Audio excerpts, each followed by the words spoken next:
frente a los micrófonos de Radio Universidad de Guadalajara, licenciado Fernando Gallo Pérez. Él es vicepresidente del Colegio de Notarios en Jalisco. ¿Cómo está, notario? Muy buenos días. Buenos días, muy bien, gracias. Gracias por acompañarnos, gracias por aceptar esta charla. Sin duda alguna, un evento que ya se ha convertido casi en una tradición y que muchos ciudadanos esperan precisamente este mes para regularizar una parte sin duda alguna fundamental digamos, en la administración de una familia, y me refiero al testamento. Ya septiembre es ampliamente conocido como el mes del testamento y licenciado, por favor, díganos cómo se preparan y qué tienen que hacer los ciudadanos que quieren regularizar su testamento. Bueno, yo digo que es muy sencillo el testamento.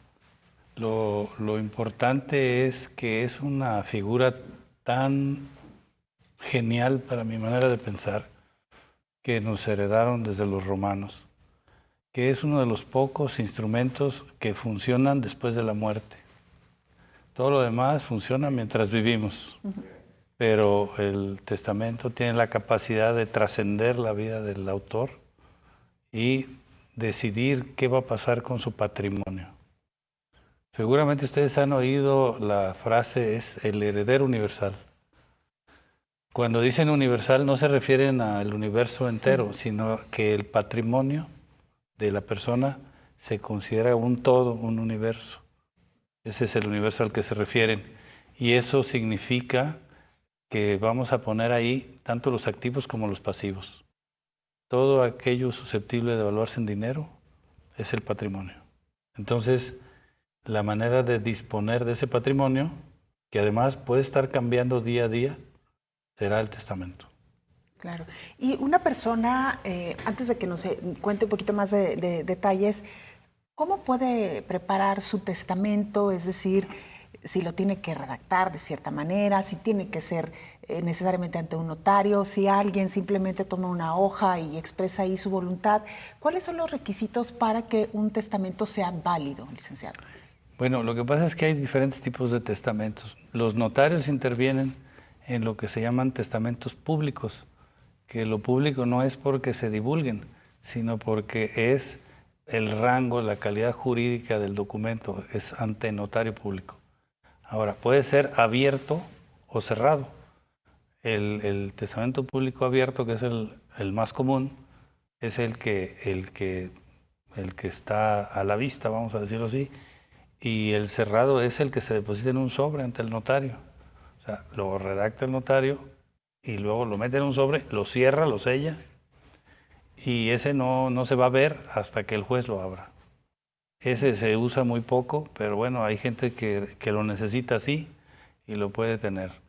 Y el testamento público abierto es el que se redacta y bueno, está a la vista, no de todo el mundo, más que de las personas que intervienen en él, y ahí hay tres figuras que a mi manera de ver son muy importantes: el heredero, el legatario y el albacea, aparte del autor, claro, que es el que redacta el testamento. El notario está dando fe de la voluntad de la persona. Entonces, ¿quién es el heredero? El heredero va a recibir el patrimonio, todo o parte, pero sin que se diga qué le vamos a dar, porque no es necesario. Yo nombro heredero y ese heredero va a recibir mi patrimonio tal cual esté.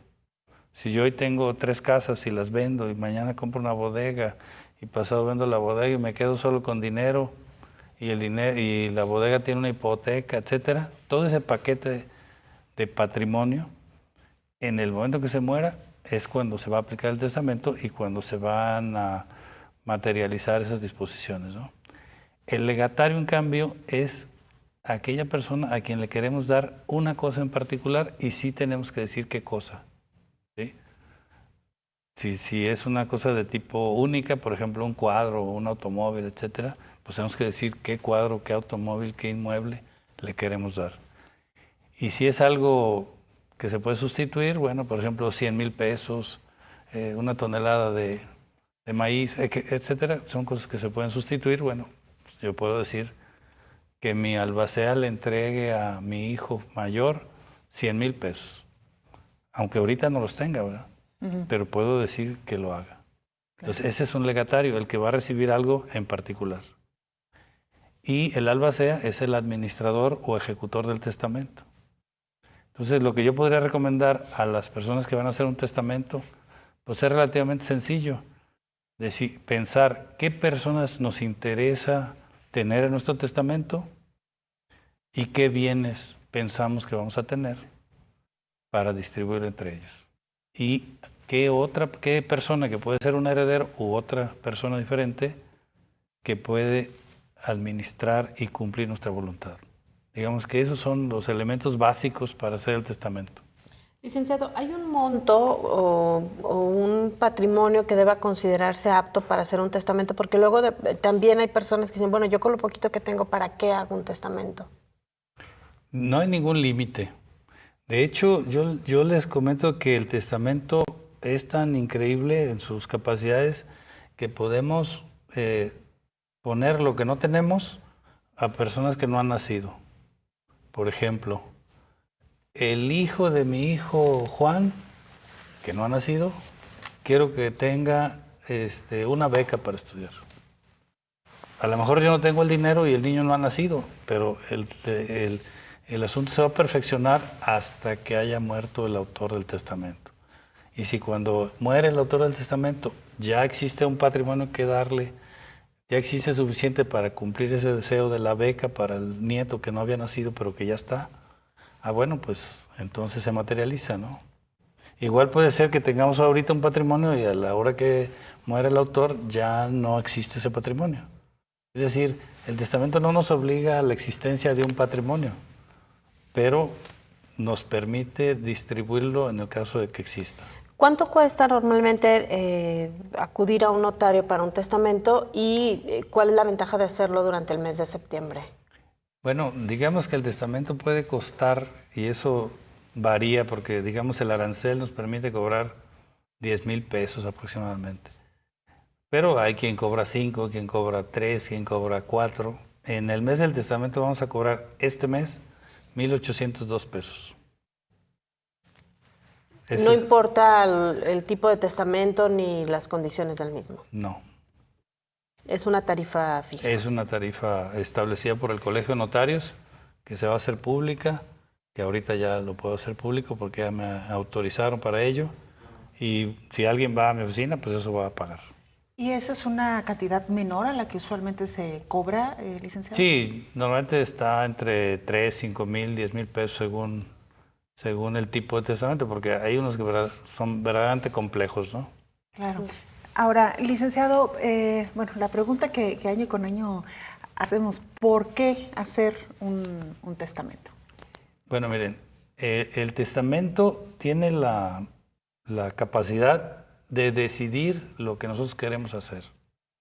Si nosotros no hacemos el testamento, ustedes seguramente han oído la expresión, se quedó intestado, ¿verdad? Intestado simplemente quiere decir sin testamento, ¿no? El Código Civil de Jalisco, que es muy parecido al resto de la República y al español también, y al francés, sí tiene reglas claras de cómo distribuir el patrimonio. Pero, ¿qué hay de diferencia? Por ejemplo, ¿qué pasa si yo tengo o tuve dos familias?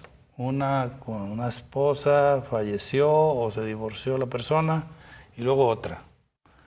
El Código Civil dice los hijos por partes iguales. ¿Sí? Es una de las reglas. Pero yo a lo mejor quiero que mi hijo mayor que tiene 30 años, que tiene una carrera, pues ya no darle nada, y mi hijo menor que tiene 5, pues a lo mejor a ese sí le quiero dar más. Entonces, esa capacidad de regular la distribución del patrimonio no la tiene el código, porque el código dice los hijos por partes iguales. Luego, por ejemplo, el código dice a los familiares hasta el 4º grado. Pero yo quiero darle a alguien que es mi familiar en 6º grado o no es mi familiar. Si yo, por ejemplo, tengo una persona y me ha tocado casos que me hablan y me dicen, oye, pero me dijo que te hablara si se moría. Pues sí, pero tenía que haber hecho el testamento antes, porque personas muy cercanas, pero que no son parientes, nunca se casaron, entonces no existe ninguna manera de que tengan patrimonio. O sea, que el patrimonio del autor del testamento de que sería el autor del testamento de la persona que falleció, llegue a esa persona que nosotros queremos. No va a haber manera. Sin contar lo largo que termina siendo un juicio de un intestado, ¿no? El tiempo también puede ser un factor muy importante. Por ejemplo, la designación de albacea, que a veces es un problema tomar esa decisión, pues el autor toma la decisión. También el testamento puede servir para partir los bienes, es decir, ya para decir qué le toca a cada quien, a través de la figura que ya les expliqué de los legados. Y puedo decir, esta casa va para mi hijo mayor, esta para el que sigue, esta para el que sigue. Un ejemplo que les pongo es que cuando empieza la pareja a avanzar patrimonialmente, pues a lo mejor compra una casita chiquita, luego pasan 10 años y les fue bien y compra una más grandecita, y luego pasan otros 10 años y a lo mejor compra otra más grande. Entonces vamos a suponer que tenemos 3 casas y 3 hijos, pero las casas son desiguales. Entonces a veces poner de acuerdo a los 3 hijos de qué casa le toca a cada quien se puede volver difícil, ¿no? Nada más, licenciado, me gustaría también aprovechar para preguntarle sobre pues, este problema que han enfrentado con el nombramiento de nuevos notarios, qué tanto les está afectando en la imagen y también pues cómo tendrían que ser estos procedimientos para que no nos parezca a los ciudadanos que se manosea tanto una figura que es tan importante en el funcionamiento de una sociedad. Sí, es una pregunta importante. Miren, cuando fallece un notario, lo lógico es que se reponga con un nuevo notario, ¿no? Por azares del destino, los últimos, no sé, 8 o 10 años, no hubo reposición de los notarios que fueron falleciendo o renunciando. Hasta llegar a 29 vacantes, ¿no? Que es la que se publica recientemente por el gobernador. Entonces, todo ese número de vacantes se fue acumulando y de repente un día dicen, pues ya queremos concursarlas, ¿no? Entonces parece como que es algo inusual y en cierto modo lo es, ¿no? Porque dejamos que se acumularan demasiados espacios. Y además en un cierre de administración, pues si no eres malo, por lo menos nos da a pensar mal, ¿no? Típicamente, en muchos gobiernos de la República hacen eso de esperaste hasta el final de la administración para distribuir las notarias vacantes. Una manera muy sencilla de resolver ese tema, pues es en vez de esperarse los 6 años, pues hacerlo cada año. Y entonces, o cada que se va generando la vacante. Sí, o cada que se genera. Entonces se pone al concurso una vacante o 2 vacantes, pues hacen su concurso, gane quien gane y pues ya está. Entonces aquí yo creo que lo que nos saca un poquito de la costumbre es la espera tan larga, el hecho de que sea todo al mismo tiempo, que de repente pues hay algún político que gana la posición y entonces dicen, oye, ¿qué pasó? Entonces yo personalmente creo que una solución muy sencilla es no esperar tanto tiempo, simplemente pues irlos concursando conforme se va necesitando y además pues la gente tiene el servicio ya de inmediato, ¿no? Y se nos termina el tiempo, pero también, bueno, pues deja ahí una sospechilla que estos políticos pueden pasar el examen y quienes han trabajado en la vida notarial tantos años no lo logran, ¿no? Así es. Bueno, muchísimas gracias, licenciado. Gracias a ustedes. Muchas gracias. Es el licenciado Fernando Gallo Pérez, vicepresidente del Colegio de Notarios. Y bueno, pues este mes del testamento que usted puede aprovechar, 1,802 pesos.